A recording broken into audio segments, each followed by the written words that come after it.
Hey, c'est Mystique et je vous retrouve aujourd'hui pour ma vidéo What's New du mois d'octobre.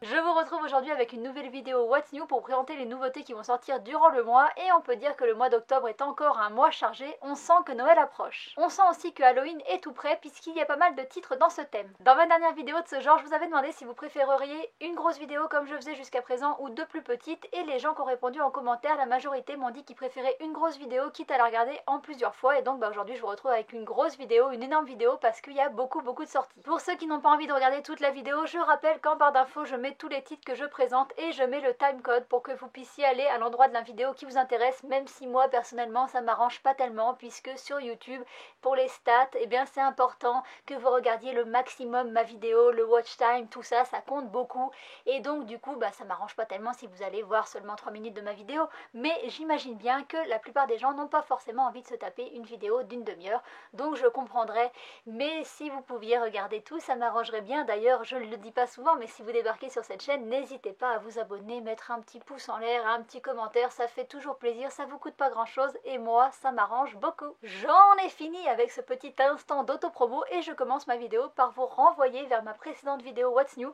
puisque j'ai présenté 4 titres au mois de septembre. Je pensais qu'ils allaient sortir en septembre, mais en fait ils sortent apparemment en octobre, et du coup je vais pas en reparler ici puisque j'en ai déjà parlé avant. Donc il y a Pop Team Epic qui doit sortir chez Meian, Un été à Tsurumaki qui doit sortir chez IMHO, et puis il y a Back to You et Switch Me On qui sont sortis chez Akata, et ces deux derniers je les avais déjà lus en numérique, maintenant ils sont sortis mais je les avais déjà lus en numérique, donc j'ai carrément fait une présentation des titres, donc si ça vous intéresse, eh bien il faut aller voir la précédente vidéo qui sera dans le petit i. J'arrête de vous renvoyer vers une autre vidéo et je commence enfin à vous parler des sorties du mois d'octobre, et je vais commencer par les mangas qui sont plus ou moins des suites de séries ou de collections que je fais déjà. Le premier, c'est un titre qui va sortir dans la collection Les classiques en manga de chez Nobinobi, c'est Dracula de Stoker Bram. Le titre ne laisse pas trop de surprises sur le récit qu'on va avoir à l'intérieur du manga. On va nous parler du comte Dracula, de la Transylvanie jusqu'à Londres. Si tout le monde connaît le nom de Dracula et les vampires, je ne suis pas sûre que la majorité des gens connaissent l'histoire originale. En tout cas moi je ne la connais pas du tout et j'ai hâte de la découvrir. J'adore cette collection, donc ce titre va forcément rejoindre mes petites étagères, et si vous ne connaissez pas la collection des classiques en manga de chez Nobinobi, je vous invite à la découvrir. J'ai fait une vidéo qui lui est 100% dédiée et elle sera dans le petit i et en barre d'infos. Un autre titre qui arrive dans une collection que je fais, c'est Essai sur le principe de population de Malthus, qui va arriver dans la collection Kurosawa de chez Kurokawa. J'ai présenté cette collection le mois dernier, je vous mettrai aussi le lien dans le i et en barre d'infos si ça vous intéresse, et cette fois-ci on va avoir une nouvelle théorie qui va nous être expliquée, c'est une théorie sociologique. Cet opus nous présente une théorie qui est très controversée, qui nous parle de la population et de son accroissement. Selon Malthus, les inégalités sociales ne seraient pas imputables au gouvernement, mais au fait que la population s'accroît trop vite. Alors j'en ai pas lu plus, mais j'ai hâte de découvrir la théorie dans son intégralité et de la voir simplifiée dans le manga. J'adore ce genre de truc, donc celui-ci rejoindra forcément aussi mes petites étagères. Le titre suivant n'est pas une suite, mais c'est le préquel d'une série que je fais. C'est le chapitre 0 de Jujutsu Kaisen qui est publié chez Kiyun. Apparemment ce préquel va nous permettre de mieux connaître l'école d'exorcisme de Tokyo dont on nous parle dans la série principale, et on va découvrir un personnage qui s'appelle Yuka Okotsu il me semble, et apparemment c'est un personnage qui va arriver dans le tome 5, donc on ne l'a pas encore vu dans le manga, et du coup on va voir un petit peu son histoire, et apparemment il est très balèze. Cette série ça a été une vraie bonne découverte, et du coup j'ai très hâte de lire le tome 5, et du coup je prendrai ce tome 0 forcément aussi. Le titre suivant va être publié chez Kaze, c'est The Promised Neverland Gag Manga. C'est un petit one-shot qui nous propose une vision humoristique du début de l'histoire, et on va retrouver les personnages qu'on connaît déjà, mais c'est un petit peu une caricature, tous leurs caractères vont être vraiment exacerbés.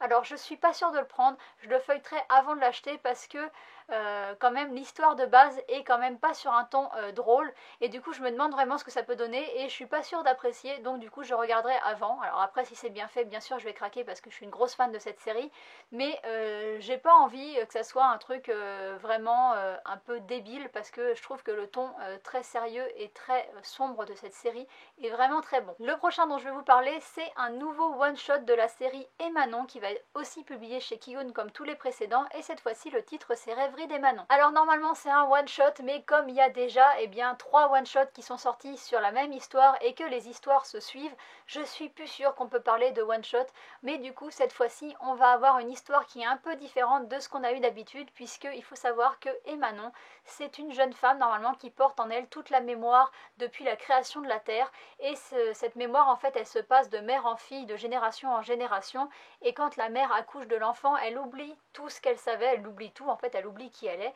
et souvent l'enfant s'élève un petit peu seul, mais cette fois-ci la mémoire va être passée à une jeune fille qui va être élevée par ses deux parents, c'est la première fois, et donc on va sûrement avoir une femme très différente de toutes les précédentes, et j'ai envie de découvrir ça. J'adore vraiment cette série, elle est vraiment très bien, et donc celui-ci je le prendrai forcément parce que je trouve que l'histoire est vraiment très originale. Enfin, le dernier titre dont je vais vous parler dans cette catégorie, c'est l'Artworks de Fullmetal Alchemist qui va sortir, et moi j'ai découvert la série il y a pas du tout longtemps avec la Perfect Edition, et j'ai vraiment adoré. En fait je m'attendais à quelque chose de beaucoup plus enfantin, de beaucoup plus joyeux, un petit peu avec beaucoup de blagues, et j'ai vraiment été séduite par cette histoire. Pour l'instant j'ai lu les 3 premiers qui sont sortis et je trouve ça vraiment trop cool. Donc du coup j'ai un petit peu envie de découvrir cet Artworks, mais il va coûter 40 balles et c'est quand même très cher, donc je le mettrai sur ma liste de Noël je pense, mais il a l'air très intéressant, il fait presque 300 pages et il regroupe des illustrations, des couvertures, des pages couleurs et une interview de l'auteur, donc du coup ça peut être très intéressant à voir. On verra si quelqu'un veut bien me le prendre pour Noël. J'en ai fini avec les suites de séries et je passe maintenant à mes petits thèmes chouchous, et ce mois-ci je vais commencer par la nourriture, puisqu'il y a 3 mangas qui parlent de nourriture qui sortent ce mois-ci. Le premier, c'est un one-shot qui va sortir chez Kurokawa, c'est les bons petits plats d'un mangaka, et c'est par le dessinateur de One Punch Man qui nous propose un livre de recettes assez simple, et donc du coup j'ai hâte de voir ce qu'un mangaka peut manger, et j'ai surtout hâte de refaire les recettes. Le titre suivant s'appelle Touiller le miso, c'est un one-shot qui va sortir aux éditions Piquet et qui va coûter 21 €. L'auteur Florent Chavouet est déjà connu en France pour d'autres séries, notamment Tokyo Sampo et Manabe Shimma. Alors je les ai déjà lus, j'adore vraiment son style graphique, je trouve qu'à chaque fois que je lis un de ses titres, ça m'envoie au Japon, enfin je voyage carrément, et du coup on ne sait pas plus de quoi va parler ce Touiller le miso, mais j'imagine que ça va encore nous faire voyager, nous emmener au Japon, et il a vraiment le don de nous faire voyager grâce à des petites choses du quotidien, et vraiment on se retrouve dans un Japon vraiment très réaliste, qui n'est pas forcément celui qu'on voit quand on est touriste, et moi j'adore ça, et du coup celui-ci, malgré son prix un petit peu élevé, je pense que je le prendrai, ou du moins dans un premier temps je le mettrai sur ma liste de Noël. Le dernier, c'est aussi un one shot qui va sortir chez IMHO, ça s'appelle À la découverte du saké japonais. Alors je ne bois pas beaucoup d'alcool, encore moins de saké, mais j'ai beaucoup aimé le manga qui a été publié chez Vega Edition qui s'appelle Natsuko no Sake, qui parle de saké aussi, et du coup ça peut être intéressant de voir un petit peu un autre point de vue, puisque l'auteur de ce manga est journaliste culinaire il me semble, et donc du coup très spécialisé, donc ça doit être très documenté et très intéressant. Et pour lui aussi je vais le feuilleter avant de l'acheter puisqu'il coûte quand même 14 €. On change de sujet pour passer à un autre thème que j'aime tout particulièrement. Bon, j'aime beaucoup moins que la bouffe, on va pas se mentir, mais j'aime quand même bien, c'est l'histoire, et cette fois-ci ça va être l'histoire du Japon avec la période Edo qui va nous être présentée dans Fantastic Edo. J'ai pas trouvé beaucoup d'informations, donc je suis pas certaine que ça va sortir au mois d'octobre, mais normalement c'est annoncé au Lézard Noir au prix de 18 €,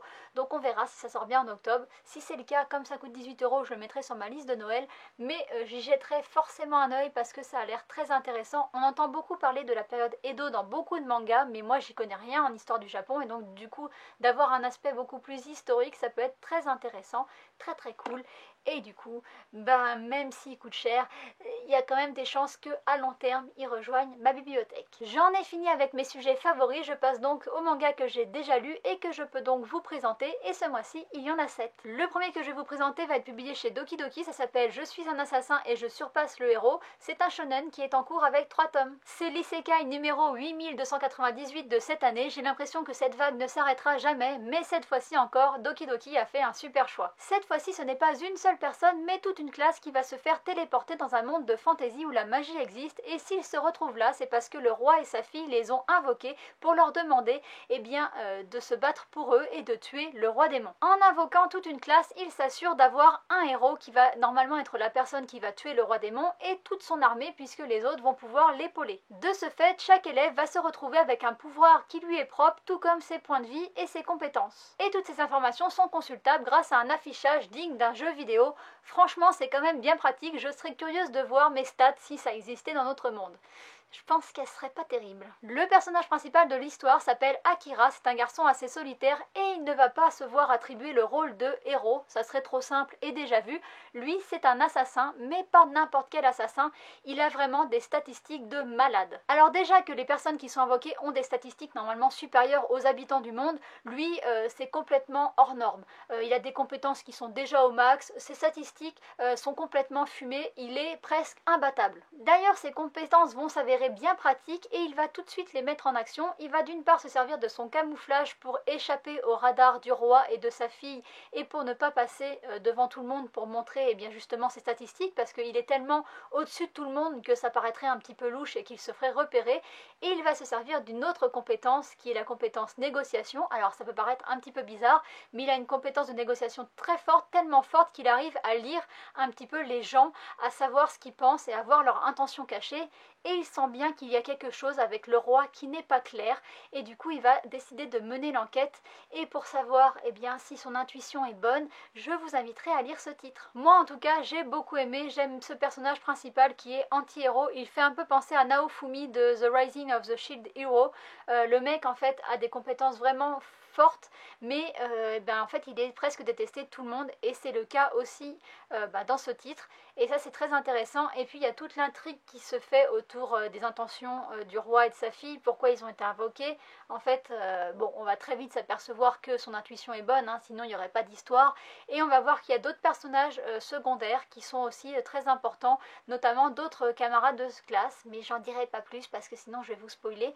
Mais vraiment le premier tome est très prometteur et j'ai hâte de voir ce que ça va donner par la suite. Pour moi c'était une bonne découverte et je le recommande fortement aux fans de ce genre. Le titre suivant que je vais vous présenter, il a un titre en anglais et vous savez que je suis une grosse quiche, donc c'est Journée Beyond Even, je suis pas sûre que ça se prononce comme ça. Ça va être publié chez Pika, c'est un seinen et la série est en cours avec 4 tomes. Ce titre est assez compliqué à résumer, on nous propose 2 histoires qui vont se développer en parallèle l'une de l'autre et j'imagine qu'à un moment elles vont se rejoindre, mais pour l'instant c'est pas le cas. D'un côté on suit un groupe d'enfants dont fait partie un jeune garçon qui s'appelle Tokyo. Ces enfants vivent dans un complexe en totale autarcie et ce complexe est à la pointe de la technologie. Encadrés par des adultes et perpétuellement surveillés, ces enfants ne semblent pas savoir ce qui se passe à l'extérieur. D'ailleurs, quasiment aucun enfant ne semble se poser la question à part quelques rares exceptions dont va faire partie Tokyo après avoir lu un jour un message qui va lui demander s'il a envie de sortir au dehors du dehors. De l'autre côté, on va suivre le périple de Maru et Kiruko, 2 jeunes qui tentent de survivre dans un Japon complètement ravagé et peuplé de monstres. S'ils ont entrepris un voyage, c'est en quête d'un endroit que personne ne semble connaître qui est surnommé le paradis. Ce premier tome est vraiment hors du commun. Alors déjà le style graphique, je pense qu'il plaira pas à tout le monde, il est assez particulier, notamment dans les moments en fait qui se passent en autarcie dans le complexe hyper technologique. Je trouve qu'il se distingue pas mal du Japon ravagé et je trouve que c'est très intéressant parce que du coup on sait tout de suite où on est et on voit qu'il y a un côté qui est très aseptisé dans ce complexe en fait où tout est beau, tout est rose presque on va dire, et il y a vraiment une grosse fracture avec le Japon où il y a des monstres vraiment horribles qui tuent les gens et du coup c'est vraiment très bien fait pour ça au niveau du graphisme, mais par contre le trait est un peu particulier, je pense qu'il y en a certains qui vont pas aimer. L'histoire en elle-même suscite un grand nombre de questionnements, il y en avait tellement que je savais plus où donner de la tête et vous savez que j'aime me prendre la tête pour rien et que j'aime me poser des questions auxquelles j'aurai peut-être jamais les réponses et du coup moi je suis emballée quoi, du coup j'ai vraiment très envie de savoir comment ça va se passer, est-ce que les 2 histoires vont se regrouper à un moment, pourquoi est-ce que le Japon est ravagé, c'est quoi ces monstres, c'est quoi ce bâtiment, enfin vraiment je me pose plein de questions et du coup j'ai très envie de savoir la suite. Et si vous êtes comme moi et que vous aimez beaucoup vous poser des questions, ça pourrait beaucoup vous plaire. Le troisième que je vais vous présenter c'est Nova qui est publié chez H2T, la série est terminée en 4 tomes, c'est une série française et l'auteur a déjà publié chez H2T une autre série qui s'appelle Anna No Breeze. Il s'agit d'un titre de science-fiction un petit peu atypique. Au début on va suivre le quotidien très tranquille de Reese, un collégien qui a du mal à trouver sa place parmi ses camarades et du coup il est très souvent dans la lune, ce qui fait qu'il est solitaire et du coup un petit peu mis à l'écart. Bien entendu sinon il n'y aurait pas d'histoire, son quotidien va être bouleversé le jour où une jeune fille appelée Nova va débarquer sans prévenir dans sa chambre. Rien que là la situation est très atypique, c'est pas tous les jours qu'on a une jeune fille qui débarque dans sa chambre, mais quand Nova va donner les raisons de sa présence, ça va devenir vraiment encore plus étrange. Elle va expliquer expliquer à Rhys qu'elle est envoyée par une mystérieuse organisation pour savoir s'il est un danger ou non pour l'humanité. Il va bien sûr pas comprendre pourquoi il pourrait être un danger pour l'humanité, mais à force que Nova lui colle au basque, il va la découvrir un petit peu plus, il va apprendre à la connaître et il va se rendre compte de certaines choses qui sont vraiment très surprenantes. La première chose qu'il va apprendre, c'est que des extraterrestres vivent sur Terre sous forme de parasites qui s'infiltrent dans des corps humains, et les humains qui sont contaminés deviennent plus violents que la moyenne, et il va apprendre que Nova, en plus de devoir le surveiller, eh bien, est chargée d'extraire ces parasites. Et du coup, c'est une nouvelle assez déconcertante. Il va tout de suite se demander, est-ce que moi je suis contaminé, c'est pour ça que tu me surveilles? Eh bien non, c'est pas pour ça qu'il est surveillé. On ne sait pas trop pourquoi, mais en tout cas, je vous le dis pas et je n'en dis pas plus pour pas spoiler, mais ce tome 1 est vraiment une belle découverte. Dans ce premier tome, on va retrouver la patte graphique de l'auteur que j'aime beaucoup et on va avoir une histoire qui va mélanger science-fiction avec des extraterrestres et problèmes fondamentalement humains comme la confiance en soi, le sentiment de rejet ou la culpabilité, et ça fait un mélange qui est plutôt réussi. L'auteur a gagné son pari de nous transporter dans un monde qui est à la fois irréel et à la fois très proche de nous, et je pense que les lecteurs qui ont aimé sa précédente série aimeront aussi celle-ci, même si elle change totalement de registre. Je passe sans plus tarder à la série suivante qui va être publiée chez Nobinobi, c'est Mochi et compagnie, une petite série toute mignonne terminée en 7 tomes. Vous connaissez peut-être l'auteur de cette série puisqu'elle a déjà publié en France 2 séries qui sont Mirumo et Chibi de Ville que je connais pas du tout, et la série est adaptée en animé, donc peut-être aussi que vous l'avez déjà vue. Je vous préviens tout de suite, cette série est très mignonne mais aussi complètement folle dingue. On va suivre le quotidien mouvementé de Yuka, une petite fille qui a le don d'attirer à elle les personnes qui ont des problèmes. Elle se retrouve souvent sur le chemin de l'école à devoir aider une mamie qui a fait tomber ses courses ou un petit garçon pour traverser.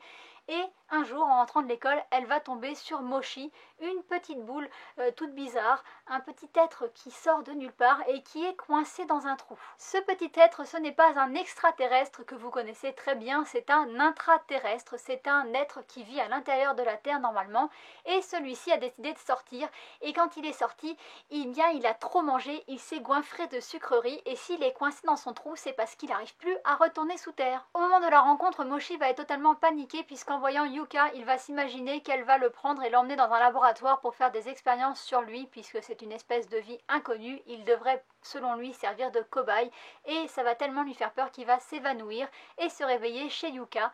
Heureusement pour lui, la petite fille est une petite fille adorable qui n'est même pas surprise de la situation puisqu'avant de rencontrer Mochi l'intraterrestre, elle avait déjà rencontré un extraterrestre, qu'elle héberge d'ailleurs dans sa mezzanine, et c'est là aussi qu'elle va héberger Mochi.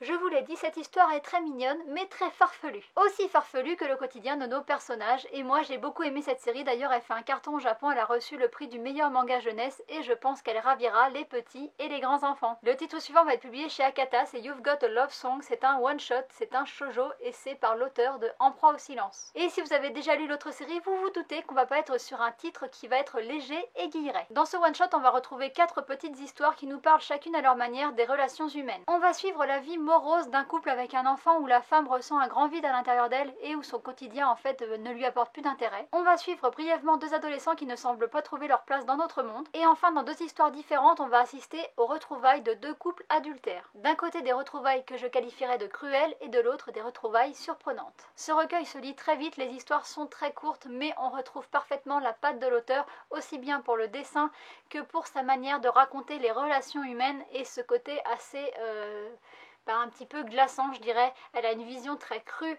des relations humaines et ça peut déplaire à certains et c'est pas franchement gai, mais c'est aussi ça la réalité et moi ça m'a bien plu. Après je pense pas que ça plaira à tout le monde, mais je pense que ça plaira aux gens qui aiment bien En proie au silence. En tout cas, une chose est sûre, je pense que cette lecture ne laissera personne indifférent. Les 2 derniers que je peux vous présenter sont de chez Kana, comme d'habitude je les ai pas en version physique, je les ai lus en numérique, mais ça change rien pour mon avis. Le premier dont je vais vous parler, c'est Corps solitaire, un seinen qui est encore en cours avec 5 tomes. Dans celui-ci, on va suivre le quotidien de Michi, une jeune femme mariée d'une trentaine d'années, mais plus que de suivre son quotidien, on va en fait surtout suivre ses pensées sur son couple, et notamment sur le fait qu'elle n'a plus de rapport sexuel avec son mari depuis 2 ans. Et si elle se pose autant de questions sur cette absence de rapport, c'est parce que elle, en fait, elle a encore du désir pour son mari, et c'est pas faute d'essayer, elle tente vraiment beaucoup de choses pour essayer de plaire encore à son homme, mais lui, il est plus du tout intéressé. Et si vous voulez mon avis personnel, quand j'ai lu le manga, je me suis dit que le mec avait plus qu'un problème de désir. Je pense que vraiment il a cru que sa femme en fait elle faisait partie des meubles quoi, je le trouve vraiment odieux. L'héroïne va se poser de plus en plus de questions et ça va être encore exacerbé à cause de deux de ses collègues puisque bien en fait le discours de ces deux collègues vont encore venir alimenter ses réflexions. Alors on a d'une part une femme, c'est une femme qui est plus jeune qu'elle je pense et qui se moque royalement du regard des autres et des conventions sociales. Elle ne se contente pas d'un seul homme, elle en a plusieurs. Actuellement, elle en a un pour le sexe, un pour l'argent, et elle en cherche un troisième pour les sentiments. C'est un petit peu comme la phrase un mec pour le chic, un mec pour le choc et un mec pour le chèque. Bon, elle, il n'y a pas le chic, c'est les sentiments qu'elle veut. Et en fait, elle dit qu'on ne peut pas demander à un mec d'être tout ça à la fois. Donc elle, elle s'en fout, elle a plusieurs mecs, ce qui vient un petit peu titiller la curiosité de Michi, mais elle n'a pas envie, elle, de rentrer dans ce schéma-là, mais en tout cas, ça l'interroge grandement. Et puis la deuxième personne qui va venir alimenter ses réflexions, c'est un homme à qui elle va se confier, un de ses collègues avec qui elle va aller boire un verre après le travail. Elle va boire un petit verre de trop et elle va s'épancher sur sa non-vie sexuelle. Et en fait, elle va se rendre compte que ce collègue a exactement le même problème qu'elle. Et du coup, ça va un peu devenir son confident. Et on va suivre toutes ses réflexions et tout ça. Et c'est vraiment pas simple parce que... au-delà de réfléchir à un problème, ça le résout pas. Et donc du coup, comment elle peut faire pour que son mari la désire? Alors, elle pense qu'elle pourrait peut-être le tromper, mais elle a envie de coucher avec lui. C'est de lui qu'elle a envie et pas d'un autre. Donc du coup, c'est un petit peu compliqué. Et tout ça, ça se fait à deux. Donc elle est en train de réfléchir à tout ça, mais on sent bien que son mec en face, lui, il a pas trop envie d'y réfléchir. Donc ça va vraiment être compliqué et je pense que ça va être très très intéressant. Si c'est bien développé dans le manga, ça peut être génial. Je suis trop contente que ces derniers temps on ait des shoujo adultes qui sortent avec des thématiques adultes et c'est vraiment très très appréciable. Et là c'est bien fait, ça pose vraiment beaucoup de questions sur la culpabilité, sur le désir. En plus c'est marrant de voir que dans les mangas japonais pour l'instant que j'ai lu sur ces thèmes là, c'est les femmes qui ont encore du désir pour les hommes et non pas l'inverse, ce qu'on entend beaucoup par chez nous en fait. Alors je sais pas si c'est parce que c'est japonais et du coup je crois qu'au Japon il y a toute une génération de mecs qui sont qualifiés d'herbivores parce qu'ils n'ont pas d'attrait pour le sexe. Bon, j'y connais pas trop, je m'y connais pas trop sur ce sujet donc j'irai pas plus loin, mais bon là on voit que c'est un petit peu les deux puisqu'elle a elle qui a envie de son mari et son mari qui a plus envie d'elle, et il y a son collègue que c'est l'inverse, donc c'est un petit peu du coup plus universel et je trouve ça très intéressant parce que ce qu'on entend majoritairement dans les trucs... dans les films, les livres, etc. c'est les mecs qui ont toujours envie de sexe et les femmes qui n'ont plus envie, qui ont mal à la tête, etc. Bon là c'est l'inverse, du coup c'est plutôt cool. Et au-delà de ce côté un petit peu paritaire on va dire, où on se rend compte que les femmes aussi peuvent avoir du désir et tout ça, même comment c'est abordé et toute la notion de culpabilité, tout ça qu'elle peut avoir, c'est très bien fait. Et du coup c'est un titre qui m'a vraiment emballé, très plaisant, et je pense que les gens qui aiment bien les shoujo plus adultes vont être très très contents de ce titre. Le deuxième titre de chez Kana que je vais vous présenter, c'est un seinen qui est terminé en 4 tomes et c'est Kingdom of Knowledge. Ce manga se passe dans le futur, la civilisation qu'on connaît à l'époque actuelle a été balayée pour une raison inconnue et du coup la société est beaucoup plus archaïque, le monde est peuplé d'humains mais pas seulement, il est peuplé aussi de créatures. Alors il y a des gnomes mais toutes sortes de créatures, il y en a qui font vraiment pas marrer. Ce monde est ravagé par les guerres et les humains ne sont pas vraiment les plus forts jusqu'au jour où ils vont tomber sur une espèce de bibliothèque qui renferme plein d'ouvrages et ces ouvrages sont écrits dans une langue inconnue. Alors en fait on se rend compte que c'est notre langue à nous, il y a du japonais par exemple, et les humains n'arrivent pas à déchiffrer ça, mais il y a des gnomes qui sont tombés sur ces livres avant eux et qui eux arrivent à les traduire, et du coup les gnomes vont proposer aux humains de leur traduire les livres et les humains en échange vont leur donner une protection. Et du coup, il va y avoir cet accord qui va être conclu. Le manga commence des années après que ce pacte ait été conclu et on est dans la bibliothèque où les gnomes passent leur journée à traduire les milliers de textes qui ont été trouvés par les humains. Et c'est dans cette bibliothèque que vont grandir deux petits gnomes, Faye et Ui. Les deux sont très doués pour la traduction, mais si leurs aînés ont accepté de vivre enfermés dans cette bibliothèque, eux, ils ont très envie d'arpenter le monde puisque à travers les livres, ils vivent plein d'aventures et ils ont envie de voir ce que ça donne dehors.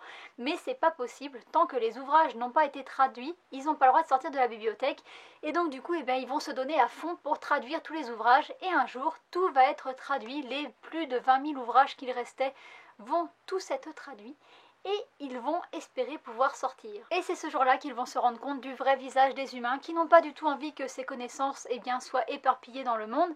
Ils vont donc décider d'assassiner tous les gnomes. Il y en a un seul qui va survivre, c'est Faye, et il va décider de se venger. Franchement, je n'attendais rien de ce titre et j'ai vraiment été agréablement surprise. Je trouve les dessins pleins de potentiel, tout comme notre petit gnome Faye qui va devenir, je pense, un grand maître de guerre avec toutes les connaissances qu'il a pu accumuler au fil des livres qu'il a lus, et je peux vous dire qu'il en a lu des bouquins. D'ailleurs, autant vous dire que ses livres préférés sont ceux qui parlent de Nobunaga, un grand stratège, c'est pas n'importe qui le mec, donc on imagine bien qu'il doit avoir un certain nombre de connaissances en stock. Le manga est vraiment très sanglant et on se retrouve vite pris dans l'histoire, on a envie que Faye puisse se venger et on va voir que c'est pas du tout une promenade de santé qui l'attend. Vous l'aurez compris, j'ai très envie de savoir ce qui se passe dans le tome 2 et je pense que ce titre pourrait plaire aux fans de Dark Fantasy. J'ai fini de vous présenter les mangas que j'ai lus et je passe maintenant aux mangas dont j'ai lu seulement un extrait. Ça devrait quand même aller un petit peu plus vite que les présentations, j'espère. Le premier, c'est Brisé par ton amour, une série qui est en cours avec 4 tomes. C'est un seinen qui va être publié chez Meian. Je vous le dis tout de suite, cette série n'est pas à mettre entre les mains de n'importe qui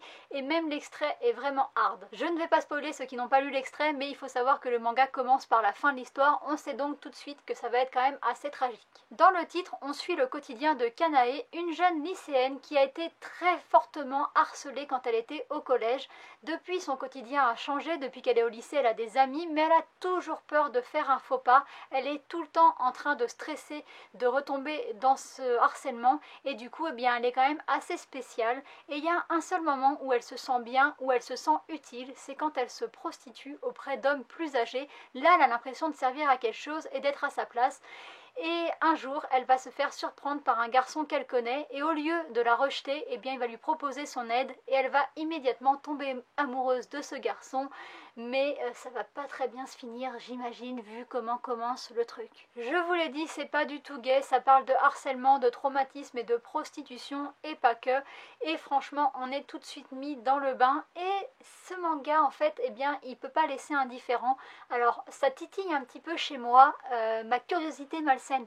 Vous voyez, comme ces gens qui ralentissent sur l'autoroute quand il y a un accident pour voir. Ils savent qu'ils vont potentiellement voir un truc qui est assez glauque, mais ils regardent quand même. Eh bien moi c'est pareil, j'ai envie de lire l'histoire, potentiellement je suis quasiment sûre que tout va être glauque, mais j'ai envie de voir quand même, surtout que comme on sait la fin, j'ai envie de savoir pourquoi on en est arrivé là. Et du coup, j'ai envie de savoir la suite, même si le manga quand même c'est un petit peu le musée des horreurs. J'espère toutefois que ça va pas trop être hardcore, mais j'en doute et je le répète, c'est pas un manga pour tous les publics, mais je pense que ça plaira beaucoup aux gens qui aiment les choses psychologiques, qui sont assez sombres. Je pense qu'il y a d'autres titres comme ça chez Meian qui sont sortis il y a pas longtemps, qui sont pas à mettre entre toutes les mains, mais qui posent des grosses questions de société, et donc du coup ça peut être très intéressant. Mais j'ai très peur quand même d'être choquée. Le titre suivant dont j'ai lu un extrait, c'est Shikabana, Fleur de cadavre. C'est aussi un seinen qui est publié chez Glénat et qui est terminé en 3 tomes. Et j'ai lu l'extrait, mais je vais plutôt vous parler du résumé, parce que si je vous parle uniquement de l'extrait, vous n'allez pas du tout vous attendre à ce qui va se passer dans le manga, parce qu'il n'est pas du tout représentatif. Si on lit que l'extrait, on pourrait se penser que ça va être un espèce de tranche de vie, avec de l'humour, etc. Alors que ça nous raconte l'histoire d'un couple. Le garçon est très amoureux de la fille et il n'arrête pas de la demander en mariage et elle fait que refuser. Pourtant, c'est assez surprenant qu'elle refuse parce que c'est quelqu'un qui aime beaucoup rendre service à beaucoup de personnes. Elle aussi, comme la petite dans Mochi et compagnie, elle aime bien rendre service. Elle va tout le temps avoir des gens qu'elle va aider sur son chemin, des mamies, des enfants, etc. Et un jour, malheureusement, elle va être victime d'un accident et elle va décéder. Et dans l'extrait, on ne sait pas du tout qu'elle meurt, donc là je vous le dis parce que je l'ai lu dans le résumé. Tsuyu, qui est le garçon, va se retrouver seul et anéanti et il va trouver une lettre que sa chérie avait laissée et qui lui demande de ne pas incinérer son corps et de veiller sur elle jusqu'à ce que se produise un miracle. Alors c'est une demande très bizarre, il va forcément être décontenancé au début, mais il va décider de respecter les dernières volontés de sa copine et un événement très bizarre va se produire. On n'en sait pas plus avec le résumé et l'extrait, mais c'est très intriguant, ça a l'air vraiment très cool et je me demande ce que ça va donner, ce mélange un petit peu tranche de vie que j'ai pu voir dans l'extrait et science-fiction qu'on a dans le résumé. Ça peut être très détonnant. Franchement, je feuilleterai le livre parce que j'ai trop envie de savoir ce que ça peut donner et qu'est-ce que ça va être cet événement.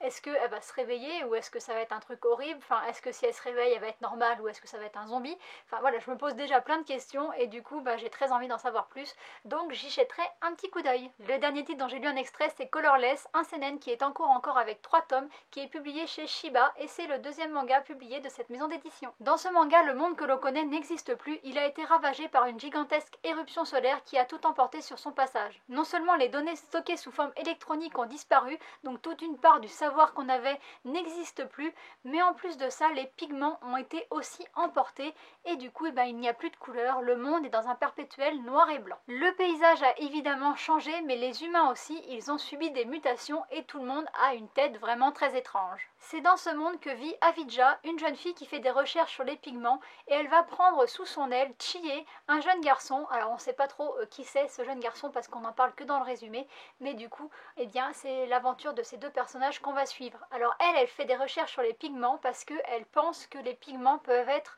une manière de restaurer le monde d'antan, puisqu'il reste encore quelques pigments et donc il dégage une espèce d'énergie vraiment folle et ça peut sauver le monde selon elle, mais tout le monde ne voit pas d'un bon oeil qu'elle fasse ses recherches puisque le monde est dominé par l'église. Alors je ne sais pas exactement ce que c'est une espèce de nouvelle religion qui a émergé, qui fait aussi des recherches, mais eux pour avoir le pouvoir, donc ils n'ont pas envie que quelqu'un trouve les réponses avant eux, et du coup elle a une vie assez compliquée, et on va suivre ça dans ce manga, ça a l'air très intéressant, le graphisme est vraiment très cool, c'est un espèce de manga post-apocalyptique, j'aime beaucoup comment c'est dessiné avec les toutes petites touches de couleurs qu'on peut avoir, enfin vraiment c'est très intéressant, au niveau du graphisme c'est très intéressant, et au niveau de l'histoire aussi, moi j'aime bien toutes les histoires comme ça, science-fiction, post-apocalyptique, et donc du coup l'extrait m'a bien hypé. J'en ai fini avec les mangas dont j'ai lu un extrait et je passe maintenant aux 6 derniers titres. Alors pour eux j'ai trouvé aucune autre information à part le résumé et la couverture, et je commence avec mon chouchou couverture qui va être publié chez Glénat, c'est un one-shot qui s'appelle Jizo. L'auteur de ce titre c'est Antoine Doll, qu'on le connaît déjà chez Glénat pour son manga For Life, c'est un français, et en fait aussi c'est l'auteur de Mortel Adèle, et au dessin c'est Mato, c'est une dessinatrice japonaise que l'on connaît déjà sur certaines séries Pokémon. Pour l'histoire on est sur une espèce de conte qui parle de folklore japonais, on va rencontrer Aki, un petit garçon qui s'est perdu et personne ne fait attention à lui sauf un autre petit garçon qui s'appelle Jizo qui va lui proposer de le suivre dans un temple. On n'en sait pas plus mais franchement la couverture est sublime, ça parle de folklore japonais, c'est un petit peu raconté comme un conte, il n'en faut pas plus pour conquérir mon cœur. Je vous en parlerai prochainement dans une vidéo chouchou couverture puisque celui-ci je vais forcément l'acheter puisque c'est un chouchou couverture. Ça fait quand même vachement beaucoup de chouchou couverture dans cette phrase. Le titre suivant est terminé en 8 tomes, ça s'appelle Nos temps contraires, ça va être publié chez Akata et c'est un shoujo, mais ne vous attendez pas à retrouver des lycéennes puisque c'est un shoujo de science-fiction qui se passe dans l'espace. C'est là qu'habitent les hommes depuis qu'ils ont fui la Terre qui était devenue inhabitable. On va suivre 4 êtres mystérieux qui ont des corps d'enfants mais un mental d'adulte et qui sont les seuls à avoir réussi à s'habituer, à s'acclimater et à s'adapter à la vie dans l'espace. Ils sont donc l'espoir de l'humanité. On pourrait croire que leur destin est tout tracé, mais celui-ci va basculer le jour où ils vont faire la rencontre d'une mystérieuse femme aux cheveux verts. On n'en sait pas plus dans le résumé, mais moi ça m'a bien emballé. Un shoujo qui parle de science-fiction, c'est assez hors du commun, et du coup ça m'intrigue. La série est terminée en 8 tomes, donc c'est une série qui est assez courte, ça a l'air vraiment cool, j'aime bien les histoires qui se passent dans l'espace, et donc du coup, celui-ci va aller sur ma petite liste. J'espère qu'il sera vraiment à la hauteur, parce que là je mets des espérances qui sont assez élevées quand même. Pour finir avec les mini présentations, je vais vous parler de 4 titres qui sont parfaits selon moi pour Halloween. Le premier va être publié chez Ototo, c'est un seinen qui s'appelle Miruko-chan Slice of Horror et la série est encore en cours avec 4 tomes. Ce titre a une originalité puisqu'en plus d'être un manga d'horreur, c'est aussi un tranche de vie. On suit le quotidien de Miko, une jeune lycéenne qui un jour va voir sa vie basculer quand elle va avoir la capacité de voir les fantômes et les monstres. Bien entendu, ça va changer sa vie puisqu'elle va se mettre à voir voir des choses qu'elle ne voyait pas avant, c'est très angoissant, on la comprend. Pourtant, il semblerait que malgré le fait que ça soit très angoissant pour elle, eh bien ça puisse être très marrant pour nous en tant que lecteurs, donc j'ai envie de voir ce que ça peut donner, un mélange entre horreur et comédie, puisque c'est ce qui est indiqué, donc ça peut être vraiment très intéressant. Le deuxième sur ce thème, c'est Sayuri. Alors là, ça va pas être, je pense, sur un ton humoristique, puisqu'on connaît déjà l'auteur pour d'autres séries.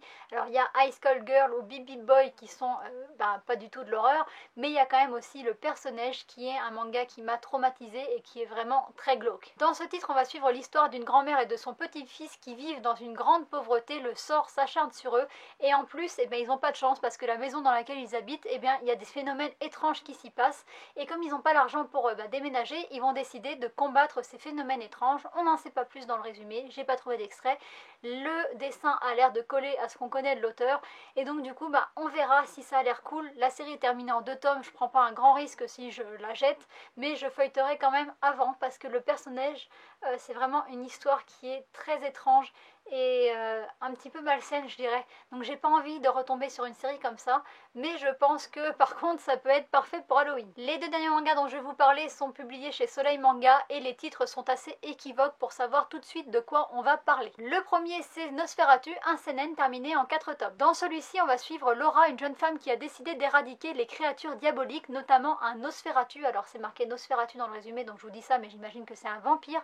Donc un vampire très puissant qui peut éradiquer à lui seul des villes. Rien que ça. Le résumé n'en dit pas plus que ça reste quand même très énigmatique, mais ça a quand même piqué ma curiosité parce que j'aime beaucoup les histoires de vampires. Le second titre est tout aussi évocateur, ça s'appelle Vlad Draculaea, c'est encore en cours avec 3 tomes au Japon et c'est aussi un seinen. Pour celui-ci, je suis pas sûre qu'on soit sur un manga d'horreur, on va bien sûr parler de Dracula, mais est-ce qu'on va parler du côté historique avec la création du mythe de Dracula ou est-ce qu'on va vraiment parler de vampires? Ça, j'en sais rien, le résumé ne dit pas vraiment quel côté l'auteur a choisi. Est-ce qu'il va choisir le côté historique ou le côté science-fiction? Pour ma part, peu importe le côté qui va être choisi, c'est quelque chose qui m'intéresse.